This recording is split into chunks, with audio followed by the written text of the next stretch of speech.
itu, langit Surabaya mulai berubah warna.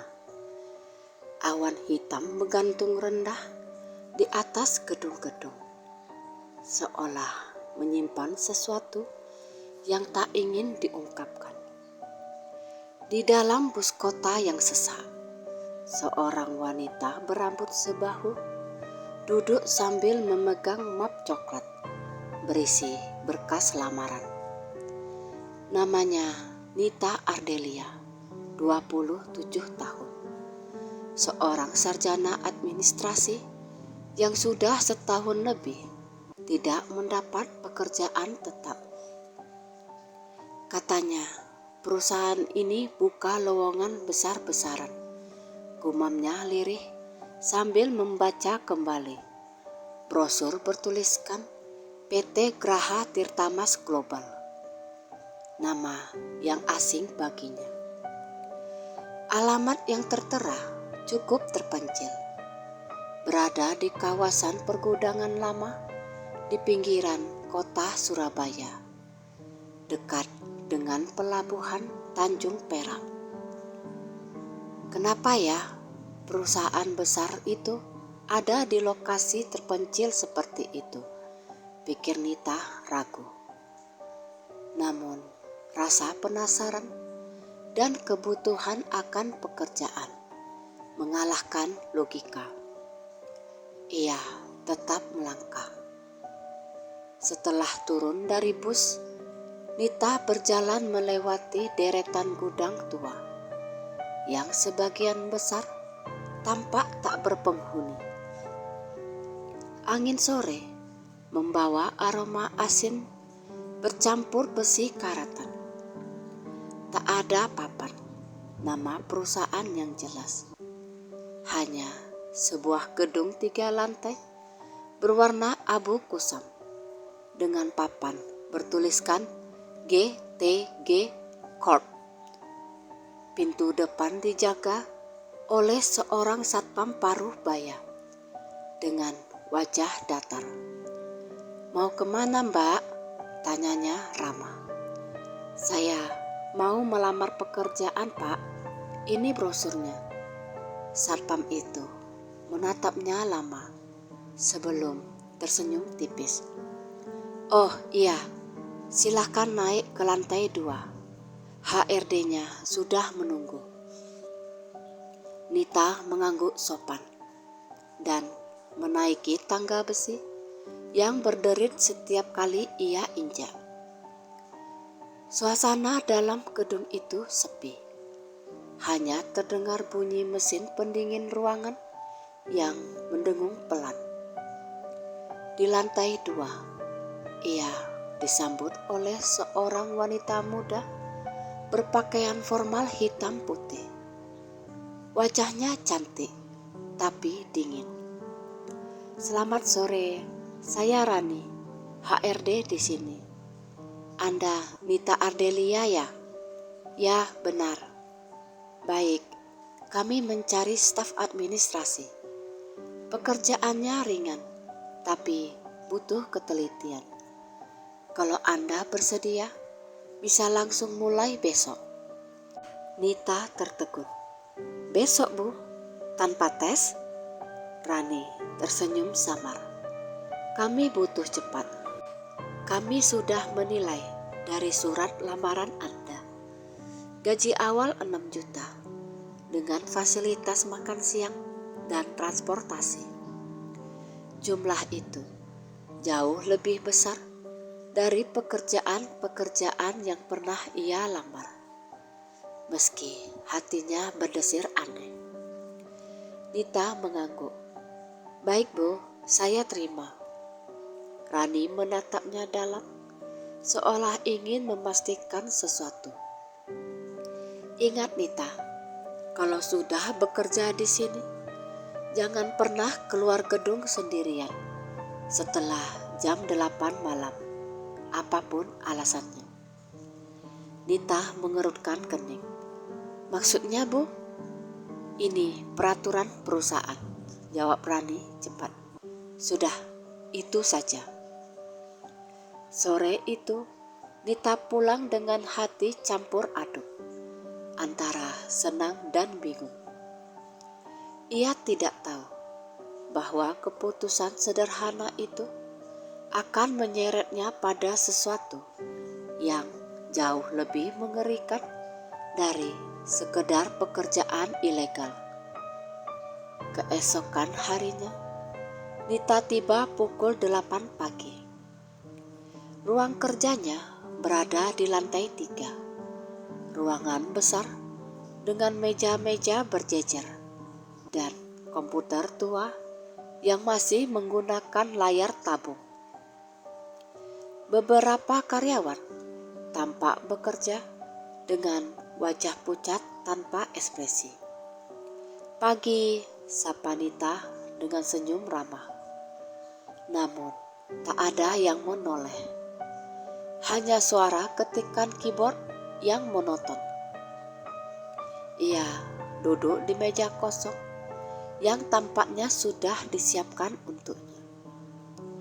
Di atas meja ada map hitam bertuliskan data operasional dan sebuah catatan kecil. "Jangan pernah buka file dengan tanda merah, hanya input data biasa." Nita mengernyit. "File tanda merah?" Ia membuka komputer dan menemukan puluhan file bernama acak. Beberapa memang berwarna merah. Ia mengabaikannya dan mulai mengetik data sesuai instruksi. Hari pertama berjalan lancar, tapi suasana kantor terasa aneh. Tidak ada suara tawa dan tidak ada obrolan. Bahkan saat jam makan siang, para karyawan makan di meja masing-masing tanpa saling menyapa. Hanya Rani yang sesekali berkeliling, memastikan semua berjalan rapi. Menjelang jam 5 sore, hujan deras turun di luar. Listrik sempat berkedip dan suara petir menggema keras. Nita berniat segera pulang, tapi Rani menghampirinya. "Nita, bisa bantu input tambahan data enggak? Hanya sebentar." "Iya Bu, tapi kalau boleh tahu, ini data apa?" "Data ekspor," jawab Rani singkat. "Simpan di folder merah. Jangan buka file lama." Sekitar jam 7 malam, kantor mulai kosong. Tinggal Nita dan Rani yang masih bekerja. Hujan belum juga reda. Nita berusaha menyelesaikan input terakhir ketika tiba-tiba layar komputernya berkedip. File yang ia buka terbuka sendiri menjadi file merah. Ia ingin menutupnya, tapi jari-jarinya seperti tak bisa digerakkan. File yang bernama Shipment 2018 Do Not Open menampilkan foto-foto kabur, gambar tumpukan peti kayu. Beberapa di antaranya terbuka, menampakkan sesuatu menyerupai tubuh manusia. Jantung Nita berdetak cepat. "Astaga, apa ini?"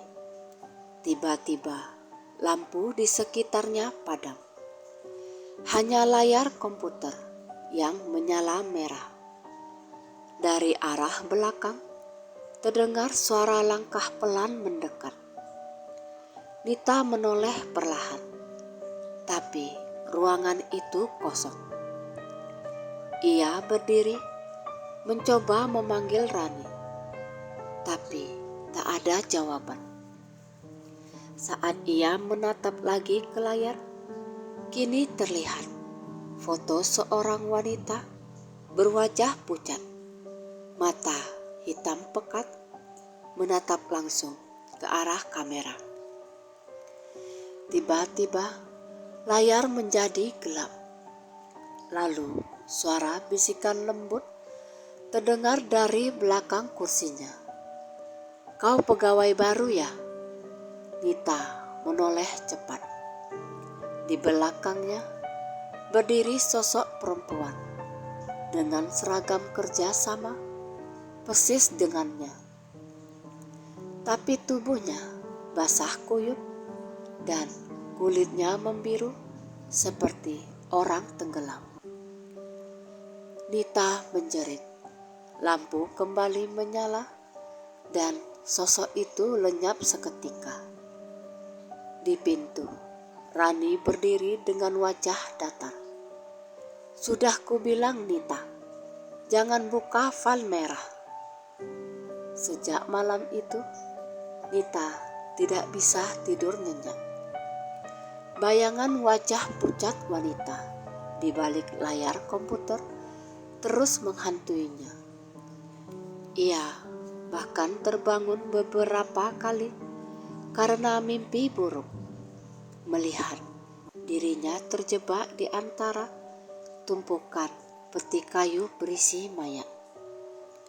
Namun, keesokan paginya, ia tetap berangkat kerja. Ia berpikir, mungkin itu hanya halusinasi karena kelelahan.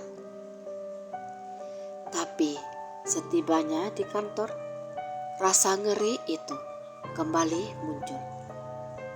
Salah satu karyawan, pria berkacamata bernama Arif, duduk di meja yang sama dengan posisi persis seperti semalam. Tanpa ekspresi, menatap layar. "Mas Arif," panggil Nita pelan. "Kemarin saya kira semua sudah pulang. Mas masih kerja?" Arif menoleh perlahan. Suaranya datar. "Kami tidak semua pulang, Nita. Ada yang tetap di sini." Nita menatapnya bingung. "Maksudnya, Mas?" Namun Arif tak melanjutkan. Ia kembali menatap layar komputernya, seolah tak mendengar lagi. Sepanjang hari, suasana semakin menegangkan. Di sela-sela pekerjaannya, Nita memperhatikan sesuatu yang ganjil. Beberapa karyawan menghindari meja dekat jendela besar di ujung ruangan. Tirainya selalu tertutup, bahkan di siang hari. Setiap kali angin menerpa dan tirai itu bergoyang, beberapa orang tampak menunduk dengan wajah takut. Sore hari, Rani kembali menghampirinya. "Nita, malam ini kamu lembur lagi ya? Tapi kali ini, tolong bantu saya di lantai bawah." "Di bawah?" tanya Nita heran. "Bukannya gedung itu sudah lama tak dipakai?" Rani hanya tersenyum. "Ada beberapa arsip lama yang harus disortir." Lantai bawah gedung itu terasa jauh lebih lembab dan gelap daripada lantai atas. Bau karat dan debu memenuhi udara. Lampu neon di langit-langit berkedip lemah. Di antara tumpukan peti dan rak besi, Nita membantu Rani memilah berkas. Namun, saat Rani pergi sebentar mengambil air, Nita mendengar sesuatu. Suara seperti bisikan pelan yang berasal dari belakang deretan peti kayu. "Tolong kami." Nita menegang. Ia melangkah pelan mendekat. Dari celah antara dua peti, tampak sebuah tangan pucat menjulur keluar, kaku dan dingin. Seketika, darah Nita berdesir hebat. Ia mundur beberapa langkah, terantuk tumpukan berkas hingga jatuh. Saat ia menatap lagi, tangan itu sudah hilang. Ketika Rani kembali, Nita berusaha tenang. "Bu, di sini tadi ada sesuatu." Rani menatapnya dingin. "Sesuatu? Seperti apa?" "Tangan, Bu. Ada tangan keluar dari peti." Rani menatapnya tajam. "Nita, kalau kamu ingin bertahan di sini, jangan terlalu banyak bertanya. Fokus saja pada pekerjaanmu. Kau mengerti?" Nada suaranya membuat Nita tak berani membantah. Tapi dalam hatinya, rasa takut berubah menjadi curiga. Apa sebenarnya yang mereka sembunyikan? Malam itu, setelah selesai lembur, Nita keluar gedung sendirian. Jam menunjukkan pukul 10 malam. Hujan baru saja reda. Udara terasa dingin dan lembab. Saat ia melangkah ke arah jalan besar, terdengar suara langkah lain di belakangnya. Ia menoleh, tapi tak ada siapapun. Namun, dari jendela lantai 3, ia melihat sesosok wanita berdiri menatapnya. Wajahnya putih, rambut panjang terurai, memakai seragam kerja sama seperti dirinya. Nita menelan ludah. Sosok itu mengangkat tangan pelan, seolah ingin menunjuk sesuatu di arah belakang Nita. Nita menoleh spontan. Di belakangnya ada sebuah gudang kecil dengan tulisan "Dilarang Masuk", yang sebagian hurufnya sudah pudar. Pintu gudang itu sedikit terbuka, dan angin dari dalamnya terasa dingin menusuk tulang. Rasa penasaran mengalahkan rasa takutnya. Ia melangkah pelan mendekat.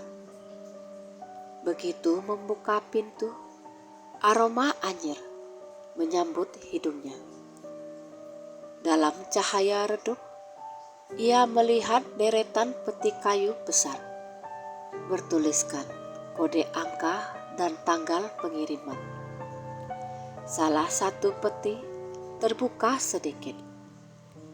Nita mencondongkan tubuh, menyingkap isinya. Dan di dalamnya terbujur tubuh manusia berbalut kain plastik dengan bekas luka di lehernya. Ia menutup mulut menahan teriakan. Tangannya gemetar hebat. Tiba-tiba dari arah pintu, suara langkah berat terdengar. Nita buru-buru bersembunyi di balik tumpukan peti. Dua pria berpakaian hitam masuk membawa senter. Salah satunya berkata, "Mayat baru lagi. Bos bilang jangan sampai pegawai baru tahu soal ini." "Kalau tahu," sahut yang lain, "ya nasibnya sama kayak korban-korban ini." Nita menahan nafas. Tubuhnya gemetar hebat mendengar percakapan itu. Saat keduanya pergi, ia berlari keluar gudang, menahan tangis. Ia tak menyangka perusahaan yang disangka tempat kerjanya ternyata menutupi bisnis ilegal, perdagangan organ manusia. Keesokan paginya, Nita berusaha bersikap normal. Tapi pandangan Rani seolah tahu segalanya. Saat jam makan siang, Rani memanggilnya ke ruang HRD. "Nita," ucapnya pelan. Kamu sudah lihat sesuatu kan? Nita menunduk. Saya tak sengaja, Bu. Rani menatapnya lama, lalu menghela nafas. Kau seharusnya tidak membuka pintu itu. Tapi sekarang sudah terlambat. Bu, saya tidak akan bilang siapa-siapa. Saya janji, kata Nita panik. Namun Rani hanya tersenyum pahit. Bukan soal itu, Nita. Kau sudah dilihat oleh mereka. Mereka siapa? Rani menatap ke arah jendela yang tertutup tirai. Arwah para korban. Mereka tidak akan diam. Dan mungkin mereka akan mencarimu. Nita terdiam. Tubuhnya mulai gemetar.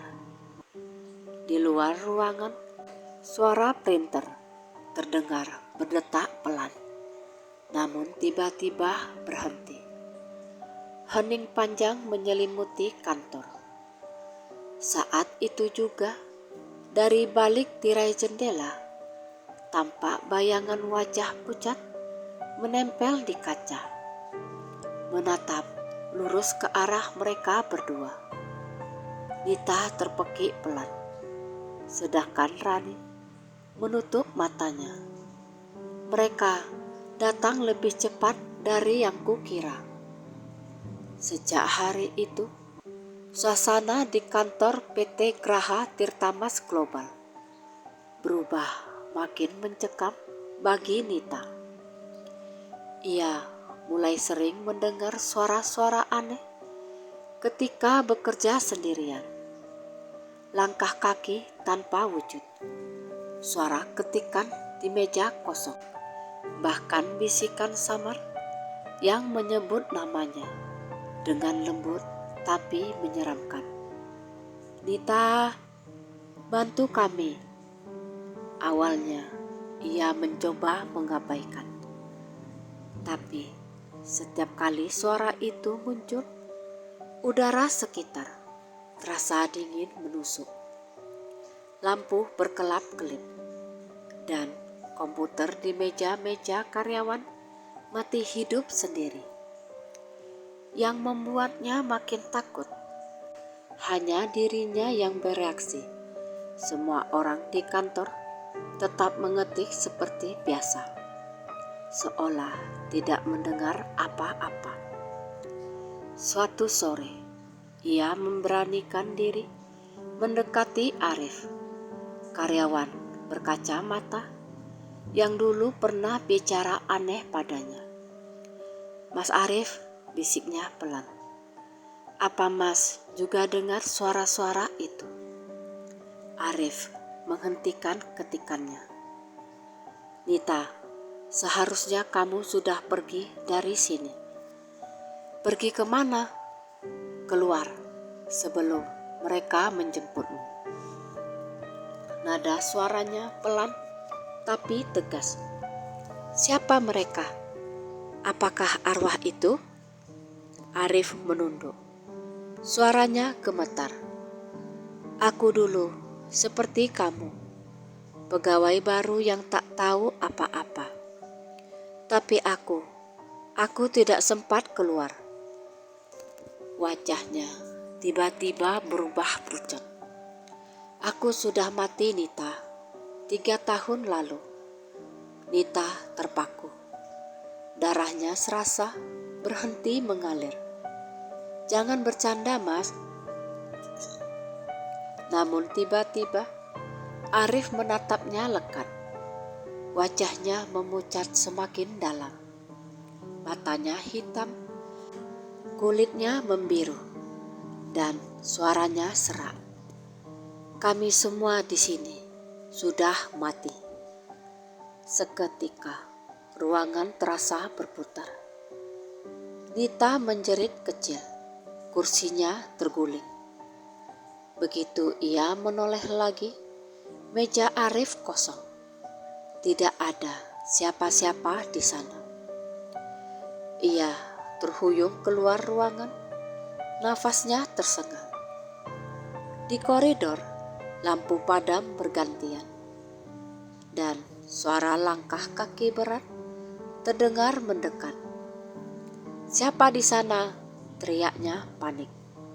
Tak ada jawaban. Hanya bunyi gesekan seperti rantai diseret di lantai. Lalu dari ujung lorong muncul bayangan tubuh-tubuh dengan wajah pucat dan pakaian kantor yang basah, seperti baru diangkat dari air laut. Nita berlari menaiki tangga menuju lantai atas, menahan tangis. Ia mencari Rani, satu-satunya orang yang mungkin tahu apa yang sedang terjadi. Tapi ketika sampai di ruang HRD, pintunya terkunci. Ia menggedor panik. "Bu Rani, tolong buka, saya takut." Pintu itu terbuka pelan. Di dalam ruangan gelap, hanya satu lilin menyala di atas meja. Rani duduk di kursi. Wajahnya tenang, namun matanya tampak lelah. "Mereka sudah mulai menunjukkan diri ya?" tanyanya pelan. "Bu, apa semua ini? Saya lihat mayat. Saya dengar suara mereka. Bahkan Mas Arif." "Arif sudah mati. Aku tahu itu." Rani berdiri. "Dan aku juga bukan sepenuhnya hidup, Nita." Nita memegangi dadanya. "Maksud ibu?" Rani menatap langit-langit, lalu tersenyum getir. "Aku dulu juga korban. 5 tahun lalu. Aku pegawai baru di sini, dan aku menemukan hal yang sama seperti kamu. Tapi aku mati dibunuh karena tahu terlalu banyak." Tubuh Nita bergetar hebat. "Tapi ibu masih hidup." Rani menatapnya lembut. "Yang kau lihat ini hanyalah sisa diriku. Aku terjebak di sini, di antara dua dunia. Bos besar perusahaan ini, Tuan Hartono, menggunakan arwah kami untuk menutupi jejak bisnis kotornya. Setiap kali ada korban baru, arwahnya dikurung di gedung ini. Tidak bisa pergi, tidak bisa tenang." Air mata Nita menetes. "Lalu, kenapa saya bisa lihat mereka?" "Karena kamu dipilih, Nita. Mereka ingin kau membantu mereka untuk bebas." Rani berjalan mendekat, menyentuh bahu Nita dengan lembut. "Kau satu-satunya yang masih hidup dan bisa melihat kami. Tolong temukan peti tempat jasadku disimpan. Bakar tanda hitam di atasnya. Itu akan memutus ikatan kami dengan tempat ini." Nita mengangguk gemetar. "Tapi bagaimana kalau ketahuan orang-orang di sini?" Rani tersenyum lemah. "Mereka takkan sempat menghentikanmu, Nita." Malam itu, Nita nekat kembali ke gudang terlarang di belakang gedung. Ia membawa senter dan korek gas kecil. Dalam cahaya remang, ia menelusuri barisan peti satu persatu, mencari nama Rani. Bau busuk membuatnya hampir muntah. Di salah satu peti, ia menemukan tulisan samar, "Rani S. 2019. Di atasnya ada tanda hitam berbentuk lingkaran dengan garis seperti simbol ritual. Air matanya jatuh. "Maafkan aku, Bu." Nita menyalakan korek, menempelkan api ke tanda hitam itu. Seketika api menyala biru, menyambar cepat ke seluruh peti. Dari dalam terdengar suara lirih wanita menangis lega, disusul hembusan angin dingin yang menyapu seluruh ruangan. "Terima kasih, Nita." Namun bersamaan dengan itu, dari pintu masuk terdengar suara langkah cepat. Dua orang pria berpakaian hitam. Mereka yang semalam ia dengar masuk membawa senter. "Hei, siapa di sana?" Nita panik dan berlari ke arah lain. Tapi tiba-tiba pintu gudang tertutup keras, mengunci dirinya bersama api yang mulai membesar. Ia memukul-mukul pintu sambil menjerit minta tolong. Namun suaranya tertelan deru api dan angin. Dan di antara kepulan asap, sosok-sosok arwah mulai bermunculan. Arif, pegawai lain, dan beberapa wanita berwajah pucat. Mereka melingkari Nita, menatapnya dengan tatapan lembut. "Terima kasih, kau sudah membebaskan kami. Sekarang giliran kami membantumu." Nita memejamkan mata, tubuhnya terasa ringan. Ia merasakan tangan-tangan dingin menuntunnya ke arah cahaya putih yang muncul di tengah gudang. Api semakin membesar, namun anehnya tidak terasa panas sekali. Keesokan paginya, polisi mendapati gudang itu hangus terbakar. Tidak ada satupun jasad yang ditemukan. Namun yang aneh, semua data dan dokumen perusahaan lenyap begitu saja, seolah dibersihkan oleh sesuatu yang tak terlihat. Dan PT Graha Tirta Mas Global resmi ditutup seminggu kemudian. 2 minggu telah berlalu sejak kebakaran misterius yang melahap gudang milik PT Graha Tirta Mas Global. Media lokal Surabaya heboh memberitakan kejadian itu. Polisi menyebutnya kecelakaan listrik. Namun banyak warga sekitar yang bersumpah melihat cahaya aneh di langit malam itu, menyerupai api biru yang menari-nari di udara. Tidak ada korban ditemukan. Tidak ada bukti siapapun di dalamnya. Namun yang aneh, di tengah abu bekas kebakaran, petugas menemukan sebuah kartu identitas atas nama Nita Ardelia yang masih utuh, tanpa hangus sedikit pun. Beberapa hari kemudian, seorang nelayan di pesisir dekat pelabuhan Tanjung Perak mengaku melihat seorang wanita berjalan di tepi pantai menjelang fajar. Wajahnya pucat, rambutnya basah, tapi ia tersenyum lembut sambil menatap laut. Ketika nelayan itu mendekat, wanita itu lenyap perlahan bersama kabut pagi. Sejak itu, banyak yang percaya bahwa arwah Nita belum sepenuhnya pergi. Ia tetap tinggal di tempat yang menjadi saksi penderitaan orang-orang yang tak sempat mendapat keadilan.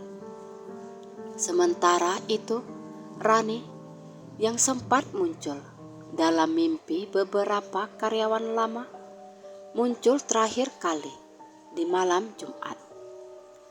Salah seorang mantan pegawai yang masih selamat bermimpi melihat Rani duduk di kursi ruang kerja lama mereka, mengenakan pakaian putih bersih. Ia berkata dengan suara lembut, "Kami sudah bebas.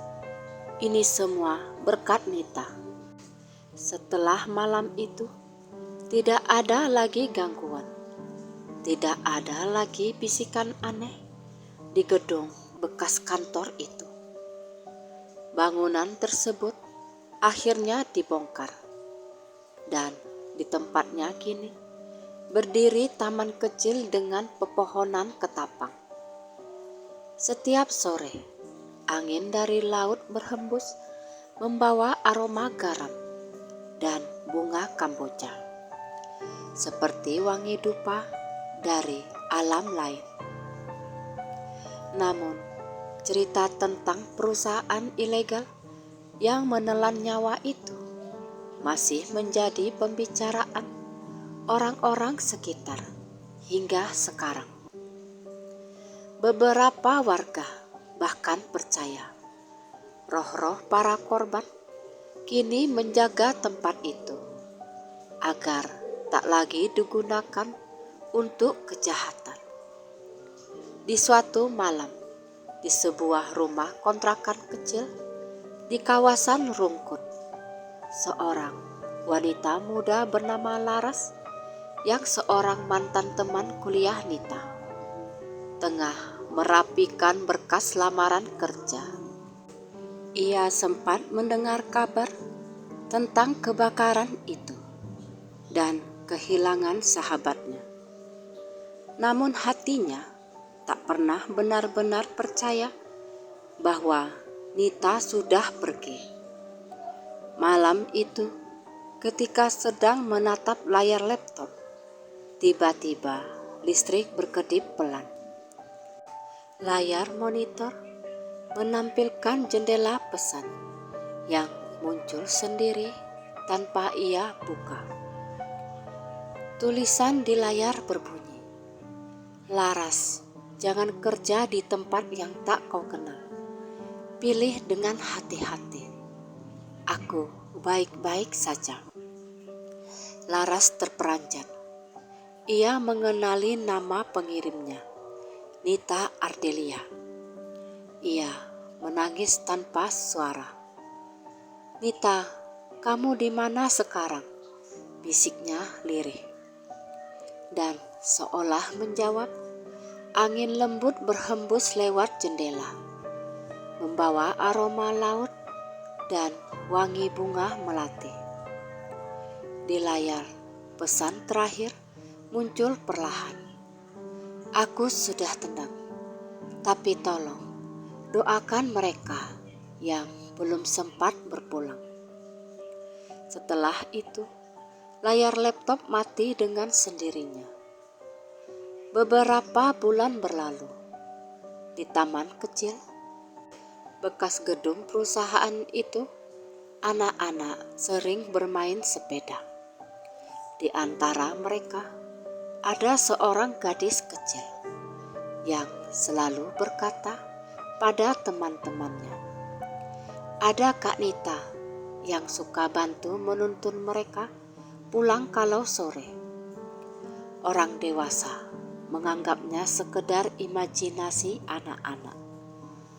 Tapi suatu kali, seorang ibu melihat anaknya hampir tertabrak motor di depan taman.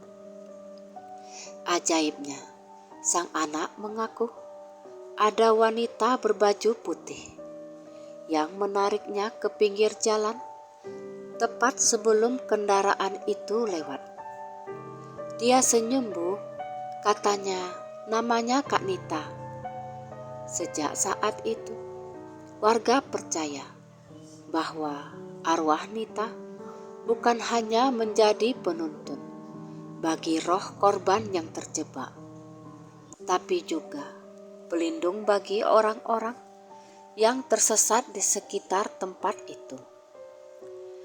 Namun di sisi lain, di sebuah rumah besar yang kini kosong di daerah Manyar, pemilik lama perusahaan Tuan Hartono meninggal dengan cara tragis.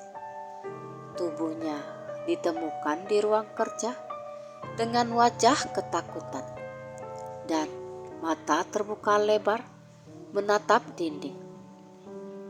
Di dinding itu, polisi menemukan tulisan samar dari jelaga. "Kami bebas, sekarang giliranmu."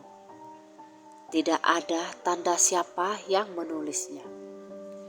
Kasus kematian Hartono ditutup tanpa penjelasan pasti. Tapi mereka yang tahu kisah sebenarnya sangat percaya itu adalah keadilan dari dunia lain. Malam terakhir dalam kisah ini, Surabaya diliputi gerimis ringan. Langit kota berwarna abu-abu. Tapi di ufuk barat, sinar keemasan menembus awan. Di taman bekas gedung itu, seorang wanita bergaun putih berdiri menatap langit. Rambutnya terurai lembut, wajahnya tenang. Di sampingnya berdiri sosok-sosok samar. Rani, Arif, dan para korban lain yang dulu terperangkap. Rani menatap Nita dan tersenyum. "Kau sudah menepati janjimu." Nita membalas dengan mata berkaca-kaca. "Aku hanya ingin semua orang tenang, termasuk dirimu," jawab Rani lembut. Nita menatap langit seolah melihat sesuatu di kejauhan. Dari atas, cahaya hangat turun perlahan, menyelimuti mereka semua. Satu persatu sosok itu menghilang dalam cahaya, meninggalkan Nita sendirian. "Ibu, ayah, aku pulang." Cahaya itu semakin terang hingga akhirnya lenyap, meninggalkan taman yang kembali sunyi. Angin laut berhembus lembut, membawa wangi bunga melati yang menenangkan. Sejak malam itu, tidak ada lagi penampakan di sekitar lokasi. Tapi setiap tanggal 12 Desember, tanggal saat gudang itu terbakar, aroma melati selalu memenuhi udara tanpa sebab. Dan di antara bisikan angin, kadang terdengar suara lembut, "Terima kasih sudah mengingat kami." Nita memang telah pergi, namun kepergiannya membawa kebebasan bagi banyak arwah yang terjebak. Ia tidak lagi menjadi korban, melainkan penjaga ketenangan. Kisahnya menjadi pengingat bahwa di balik pekerjaan yang tampak biasa, bisa saja tersembunyi dosa yang besar, dan bahwa jiwa yang tulus akan selalu menemukan jalan pulang, meski harus melalui kegelapan.